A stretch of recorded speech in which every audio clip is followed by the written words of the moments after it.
Corona संकट से उपजे हालात का सामना करने के लिए केंद्र सरकार की ओर से इस वित्तीय वर्ष में कोई नई योजना न शुरू करने का निर्णय समय की मांग के अनुरूप है।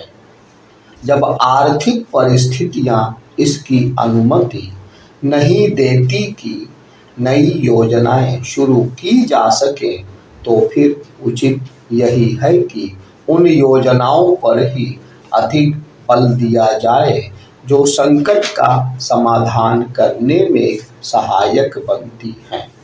शायद इसी इरादे से यह रेखांकित किया गया कि आत्मनिर्भर भारत अभियान पर ही अधिक ध्यान दिया जाएगा। यह अच्छा हुआ कि इसे भी स्पष्ट कर दिया गया कि इस अभियान के तहत घोषित प्रधानमंत्री गरीब कल्याण योजना को प्राथमिकता दी जाएगी। चूंकि कोरोना संकट की सबसे अधिक मार कमजोर तबकों पर पड़ी है, इसलिए उनकी विशेष चिंता की ही जानी चाहिए। लेकिन इस चिंता में राज्य सरकारों को भी शामिल होना चाहिए। यह ठीक है कि कुछ राज्य सरकारों ने कठिन हालात का मुकाबला करने के लिए कदम उठाए हैं, लेकिन अधिकांश राज्य सरकारों का रुख रवैया ऐसा है मानो जो कुछ करना है वह केंद्र सरकार को ही करना है। अच्छा हो कि इस मामले में अन्य राज्य सरकारें उत्तर प्रदेश सरकार से प्रेरणा ले, जो संसाधनों की तंगी के बावजूद हर चुनौती का सामना करने के लिए कमर कसे हुए हैं। इससे बेहतर और कुछ नहीं कि आत्मनिर्भर भारत अभियान को आगे बढ़ाने के लिए केंद्र और राज्य सरकारें एक टीम की तरह काम करती दिखें।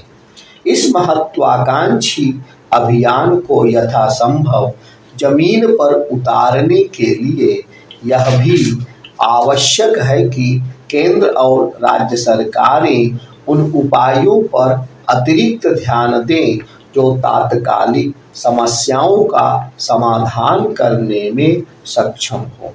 ऐसा इसलिए क्योंकि यह अभियान दूरगामी असर वाले उपायों से अधिक लैस दिख रहा है।